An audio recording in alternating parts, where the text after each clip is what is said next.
নমস্কার, আমি অসীম পাল। সনাতনের পদপ্রান্তে ইউটিউব চ্যানেলের চতুর্দশতম অর্থাৎ 14 নম্বর ভিডিওতে আমি আপনাদের আরও একবার স্বাগত জানাই। আজকের আলোচনার বিষয় হচ্ছে গীতার 9ম অধ্যায়, যার নাম হচ্ছে রাজবিদ্যা রাজগুহ্য যোগ। মানে হচ্ছে এই অধ্যায়ে এমন একটি বস্তু নিয়ে আলোচনা করা হয়েছে যা হচ্ছে সমস্ত বিদ্যার সেরা এবং সমস্ত গোপন কথার থেকেও বেশি গোপনীয়। রাজ মানে হচ্ছে সেরা, রাজা যেহেতু দেশের সেরা ব্যক্তি, সেই হিসাবে রাজবিদ্যা মানে হচ্ছে সেই বিদ্যা যা হচ্ছে বিদ্যাদের মধ্যে শ্রেষ্ঠ, এবং রাজগুহ্য মানে হচ্ছে সেই গোপন কথা যা গোপন কথাদের মধ্যে সব থেকে গোপনীয়।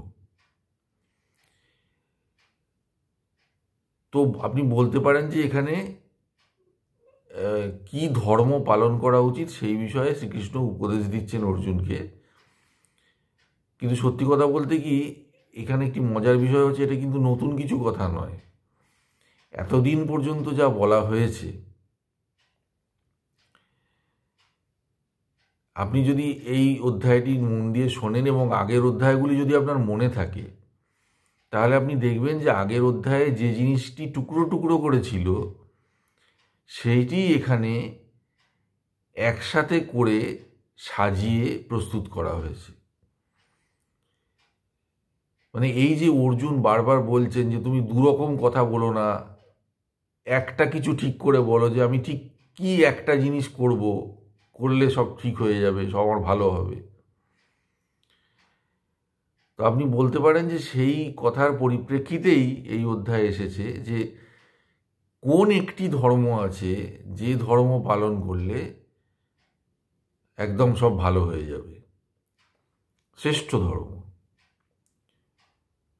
তো এই হচ্ছে সেই শ্রেষ্ঠ ধর্মের বর্ণনার অধ্যায়। এখন দেখুন, এই অধ্যায়ে ঢোকার আগে একটা জিনিস বলে নেওয়া দরকার, সেটা হচ্ছে যেটা মূলত এখানে বলা হচ্ছে সেটা হচ্ছে যে আপনি কি করবেন, কেন করবেন, আর করলে কি পাবেন, এইটা এখানে বিস্তারিতভাবে বলা আছে। দেখুন, এই যে মহাবিশ্ব, আমাদের যে সৃষ্ট জগৎ, একে আমরা আজও ভালো করে জানি না। বিজ্ঞান চেষ্টা করে যাচ্ছে এবং প্রত্যেক দিন নতুন নতুন আবিষ্কারও করছে, তাতে আমাদের জ্ঞান বাড়ছে, কিন্তু জ্ঞানটা কিছুতেই সম্পূর্ণ হচ্ছে না। এই অধ্যায়ে সম্পূর্ণ জ্ঞান আছে, যদিও সে জ্ঞান বিজ্ঞান হয়তো স্বীকার করবে না। তার কারণ হচ্ছে যে ধরনের যুক্তি থাকলে তবে বিজ্ঞান সেটা বিজ্ঞানসম্মত বলে মনে করে, সেই ধরনের যুক্তি তো এখানে নেই। এখানে তো যিনি ঈশ্বর তিনি নিজেই বলছেন আমি ঈশ্বর, আমি বলছি আমি এরকম করেছি। কিন্তু বিজ্ঞান তো ঈশ্বরের মুখের কথাও মানবে না, সে তো ঈশ্বরকেই মানে না, তার মুখের কথা কি মানবে?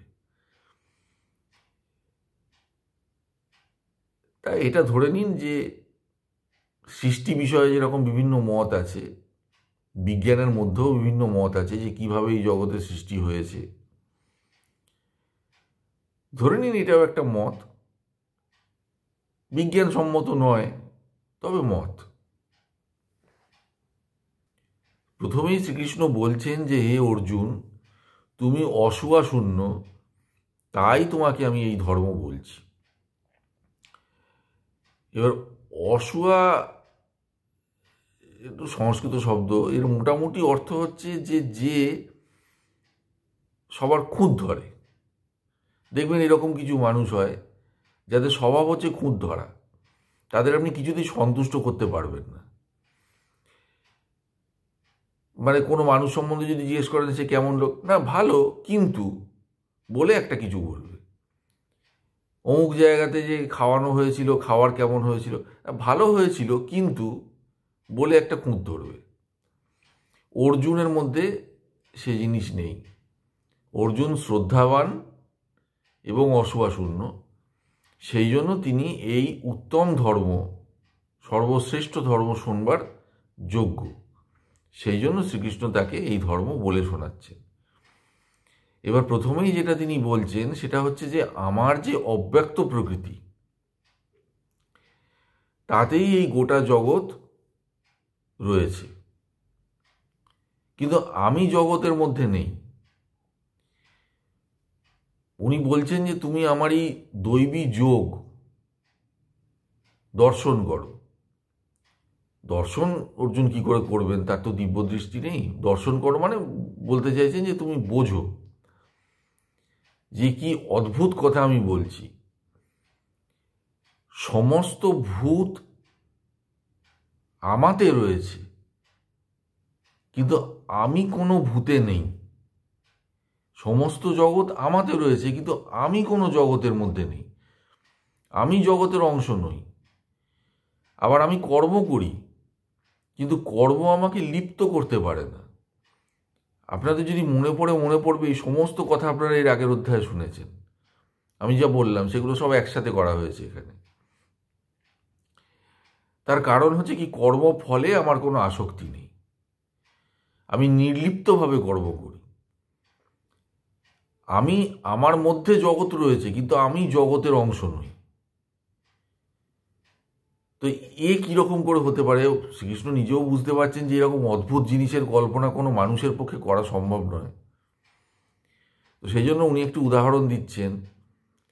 উনি বলছেন যে এই যে মহাশক্তিশালী বায়ু, মানে বাতাস আর কি, যখন জোরে বয় তখন বড় বড় গাছ ভেঙে পড়ে, কত তার গায়ের জোর। এই মহাশক্তিশালী বায়ু যেরকম আকাশে রয়েছে, কিন্তু আকাশ কি বায়ুতে আছে? নেই। এবার আকাশ মানে কিন্তু স্কাই নয়, আকাশ মানে হচ্ছে স্পেস।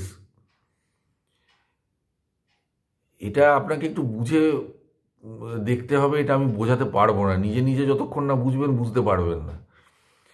সেটা হচ্ছে স্পেস, যে খালি জায়গা স্পেস, যার মধ্যে এই যে আমি বসে আছি, নড়াচড়া করছি, আপনি আমাকে দেখছেন যে আমি একটা ঘরের মধ্যে বসে রয়েছি। আমি নড়ছি কিন্তু স্পেস নড়ছে না। আমি কিন্তু স্পেসের মধ্যেই আছি, স্পেস কিন্তু আমার মধ্যে নেই। আমি যে সরে গেলাম, এই দেখুন আমি সরে গেলাম, আমি কিন্তু থ্রু স্পেস সরছি। আমাদের এই জগৎ হচ্ছে ত্রিমাত্রিক, 3 ডাইমেনশনাল। সেই 3 ডাইমেনশনাল স্পেসে আমি আছি, আমি নড়ছি চড়ছি, কিন্তু স্পেস নড়ছে না। আমি এইখানে দাঁড়িয়ে রয়েছি, বসে রয়েছি, তার মানে এই নয় যে এইখানকার স্পেসটা ভর্তি হয়ে গেল। স্পেস চিরকালই খালি। এমনকি সেই স্পেসের মধ্যে যদি আমি বসে থাকি, স্পেস তখনও খালি। স্পেস কখনো ভরে না, স্পেস কখনো নড়ে না, স্পেস কিছুতে প্রভাবিত হয় না, সে ঠিকই তার মতন থাকে। বা আরও একটা উদাহরণ আপনি দিতে পারেন, যে বাতাসে যে দুর্গন্ধ হয়, সুগন্ধ হয়, কিন্তু বাতাসের কি নিজের কোনো গন্ধ আছে? নেই। আগুনের মধ্যে যদি আপনি বিভিন্ন রঙের জিনিস ফেলে দেন, তাহলে আগুনের বিভিন্ন রং হয়, যা দিয়ে আমরা কেমিস্ট্রিতে, ল্যাবরেটরিতে যে পদার্থকে শনাক্ত করি আগুনের রং দেখে। কিন্তু আগুনের নিজের কি কোনো রং আছে? কোনো রং নেই। তাহলে রংটা আগুনের মধ্যে আছে, কিন্তু আগুনের কোনো রং নেই। তেমনি গন্ধটা বাতাসে আছে, কিন্তু বাতাসের কোনো গন্ধ নেই। তেমনি এই জগৎটা ঈশ্বরের মধ্যে আছে, কিন্তু ঈশ্বর এই জগতের অংশ নন। এবং তিনি যখন কর্ম করেন, তিনি সেই কর্মে লিপ্তও হন না, কর্মফলও তার উপরে বর্তায় না। তার কারণ এতে তার কিছু যায় আসে না। এবং সেই উপদেশই তিনি দিচ্ছেন যে তুমিও এইভাবেই কর্ম করো, তাহলে তুমিও কর্মফলে লিপ্ত হবে না, এবং সর্বদা আমাকে ভক্তি করো। তাহলে কি হবে, যে তাহলে তোমাকে এই জন্মমৃত্যুর চক্রে ফিরে ফিরে এসে কষ্ট পেতে হবে না। আমাকে যে ভক্তি করে সে আমাকেই পায়, আমারই স্বরূপ পায়, এবং সেই স্বরূপ পেলে তাকে আর এখানে ফিরে আসতে হয় না। তো এই সমস্ত কথা আপনারা আগে শুনেছেন, সেই কথাগুলোই এখানে বলা আছে।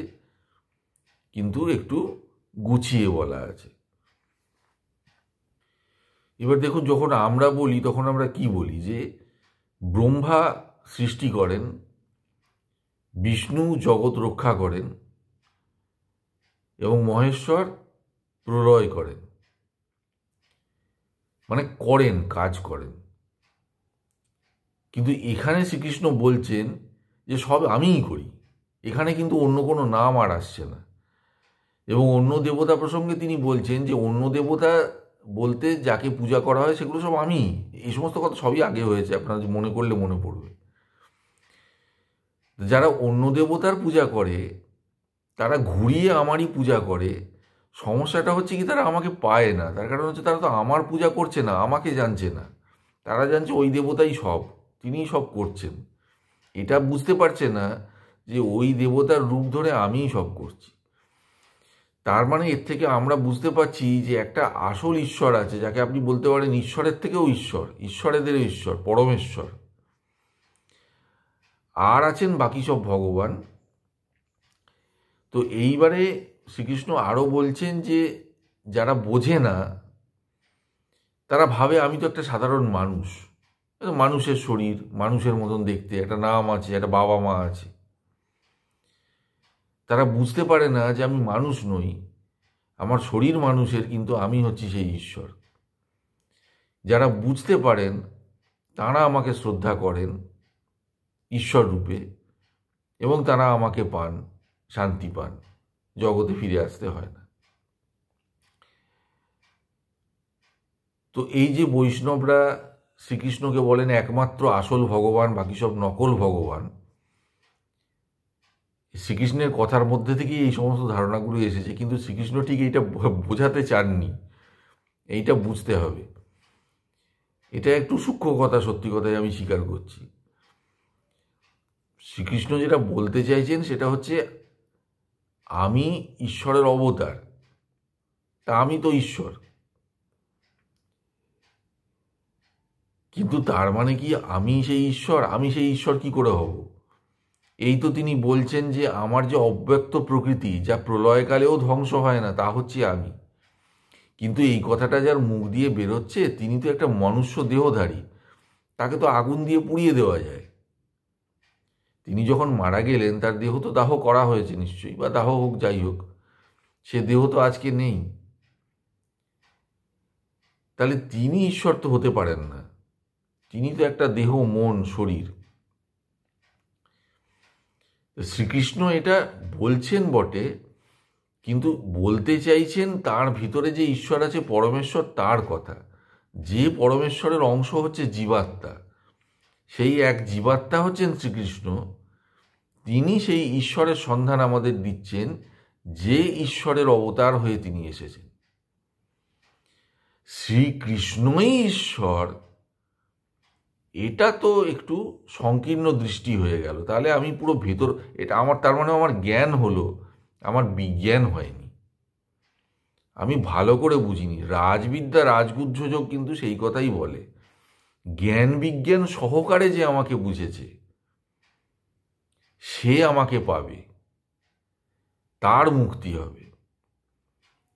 শ্রীকৃষ্ণ ঈশ্বর, এইটা যারা বোঝেনি তারা মূর্খ, এইটা যারা বুঝেছে তারা জ্ঞানী। কিন্তু শ্রীকৃষ্ণ ঈশ্বর মানে কি? তার মানে কি ওই যে মানুষটি ছিলেন বাসুদেব শ্রীকৃষ্ণ, বসুদেবের পুত্র, উনি ঈশ্বর? উনি একদিন জন্মেছিলেন আর একদিন মরে গেলেন? এই তো বলা হলো ঈশ্বরের জন্ম মৃত্যু হয় না, ঈশ্বরের কোনো পরিবর্তন হয় না। ঈশ্বর জন্মে মরে গেলেন কি করে তাহলে? এর থেকে বুঝতে হবে যে শ্রীকৃষ্ণ যেটা বলতে চাইছেন সেইটা হচ্ছে আসল জিনিস, যেটা রামকৃষ্ণদেব আবার একটা খুব সুন্দর উদাহরণ দিয়ে বুঝিয়ে গেছেন। সেটা শুনলেও একটু হাসি পায়। সেটা হচ্ছে কাঁচা আমি আর পাকা আমি। আমি দুরকম। কাঁচা আমি মানে হচ্ছে অহংকার, যেখানে আমি নিজের শরীরটাকেই আমি মনে করি। আর পাকা আমি হচ্ছে আমি যখন বুঝতে পারবো যে আমি শরীর নই, মন নই, আমি হচ্ছি সেই ব্রহ্ম, আমি হচ্ছি সেই আত্মা। আমাকে পোড়ানোও যায় না, আমাকে ভেজানোও যায় না, আমাকে মারাও যায় না, আমার জন্মও হয় না। সেও তো আমি, কিন্তু সে কি এই আমি? এই আমি তো শরীর, আত্মা তো শরীর নয়, কিন্তু দুটোই তো আমি। দেহটাও আমি, আত্মাটাও আমি। তাহলে দেহটাকে যখন আমি ভাবছি, তখন হচ্ছে আমার জ্ঞানটা ভালো হয়নি। তাহলে এটা হচ্ছে কাঁচা জ্ঞান, সেই জন্য এটা হচ্ছে কাঁচা আমি। আর যখন বুঝতে পারবো যে আমি হচ্ছে আসলে আত্মা, তখন আমার জ্ঞানটা ঠিকঠাক হয়েছে। তাহলে ওই যে আমি, ওইটা হচ্ছে পাকা আমি, মানে ফাইনাল আমি। আর কাঁচাটাকে আপনি খসড়া বলতে পারেন, রাফ রাফ রাফ কপি আর ফাইনাল কপি। তো শ্রীকৃষ্ণ সেই রকমই বোঝাতে চাইছেন, কিন্তু এটা যারা অতটা ভালো বোঝেন না তারা ধরে নেন যে ওই শ্রীকৃষ্ণ যখন বলছেন যে আমাকে মানুষ ভেবে ভুল করো লোক তোমরা, আমি আসলে ঈশ্বর, তার মানে তো উনি বলেই দিলেন যে উনিই ঈশ্বর, উনিই সব সৃষ্টি করেছেন, উনিই ধ্বংস করেন, উনিই সব করেন। এই তো কথা হয়ে গেল। ঠিক হয়ে গেল না, পরের পরের অধ্যায়ে যখন আমরা পড়ব তখন আমরা এর মধ্যে আসব। এই অধ্যায়ে আর একটি জিনিস উল্লেখ করার মতন আছে, তার কারণ আমি আগেই বলেছি যে এই অধ্যায়ে যা আছে সবই হচ্ছে আগের অধ্যায়ের রিপিটেশন। এই অধ্যায়ে একটি জিনিস আছে, সেটা বলেই এই অধ্যায় শেষ করা যেতে পারে। সেটা হচ্ছে যে শ্রীকৃষ্ণ এক জায়গায় বলছেন, নবম অধ্যায়ের 22 নম্বর শ্লোকে শ্রীকৃষ্ণ বলছেন যোগক্ষেমম বহাম্যহম। অর্থাৎ কিনা আমার যিনি ভক্ত, যিনি আমার পথে চলেছেন আমাকে লক্ষ্য করে, তার যোগ এবং ক্ষেম তার দায়িত্ব আমি নিই। অর্থাৎ কিনা যে বস্তু তিনি পাননি, তিনি চান, সেটা পাওয়ার ব্যবস্থাও আমি করি। আর যে বস্তু তার পাওয়া হয়ে গেছে, সেই বস্তু যাতে তার অধিকারে থাকে, মানে সেটাকে রক্ষা করার দায়িত্বটাও আমি নিই। এটাও রামকৃষ্ণদেব খুব সুন্দর বলে গেছেন। সেটা হচ্ছে যে ছেলে যখন পারে না, তখন বাবা তাই দায়িত্ব নেয়। মানে যতক্ষণ পর্যন্ত আমার হুঁশ আছে ততক্ষণ পর্যন্ত আমি না হয় আমার ভালো মন্দ ব্যবস্থা সব করলাম, কিন্তু যখন ঈশ্বরের চিন্তা করতে করতে আমার হুঁশ থাকবে না, তখন কি হবে? ঠাকুর বলছেন যে চিন্তার কিছু নেই, তখন ঈশ্বরই তোমার দায়িত্ব নেবেন। মানে তোমার ভালো মন্দের চিন্তা তখন তিনিই করবেন, তোমার সে চিন্তা করবার প্রয়োজন নেই। হ্যাঁ, তবে তার জন্য তোমাকে মনে প্রাণে ঈশ্বরে সমর্পিত হতে হবে, একদম আত্মসমর্পণ যাকে বলে। আর্ধেক আর্ধেক করলে হবে না, একদম পুরোপুরি। পুরোপুরি যদি ঈশ্বরে সমর্পণ করতে পারো, তাহলে তোমার ভালো মন্দের দায়িত্ব ঈশ্বর নেবেন। সেইটাই শ্রীকৃষ্ণ এখানে বলছেন যে আমার অনন্য ভক্তি যে করে, মানে একমাত্র আমাকে ছাড়া আর কারোকে যে ভক্তি করবে না, যার মনে আমি ছাড়া আর কিছু নেই, তার সব দায়িত্ব আমি নিই।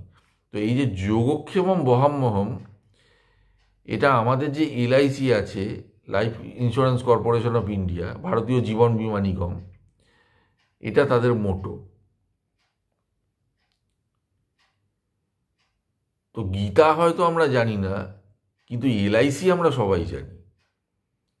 আর LICর মোটোটা হয়তো খেয়াল করিনি, কিন্তু আজকে এরপরে হয়তো খেয়াল করব। তো গীতা যে আমাদের জীবনের কোথায় কোথায় ঢুকে রয়েছে আমরা দেখি, কিন্তু আমরা বুঝতে পারি না যে সবই গীতা থেকে নেওয়া। তো এইটি একটি মজার জিনিস। আর শ্রীকৃষ্ণ এই অধ্যায়েতে ওই একইভাবে বলেছেন যে যেরকম আগেও বলেছিলেন যে আমার ভক্ত কখনো বিনষ্ট হয় না। তুমি মানে একদম শিওর হয়ে সবাইকে বলতে পারো যে যে আমাকে ভক্তি করে তার কখনো ক্ষয় নেই, বিনাশ নেই। তার কারণ দ্বিতীয় অধ্যায়েতেই প্রথমেই উনি বলে দিয়েছেন জন্ম মৃত্যুটা কোনো ব্যাপার নয়, মৃত্যু তার হবে কিন্তু বিনাশ নয়। তো এই হচ্ছে নবম অধ্যায়, রাজবিদ্যা রাজগুহ্য যোগ, যেটা শ্রীকৃষ্ণের মতে শ্রেষ্ঠ ধর্ম। এর পরের অধ্যায়ের আলোচনা আবার পরের দিন। আপনাকে অনেক ধন্যবাদ। আপনি ভালো থাকুন, সুখে শান্তিতে থাকুন, ঈশ্বরের কাছে এই প্রার্থনা করি। নমস্কার।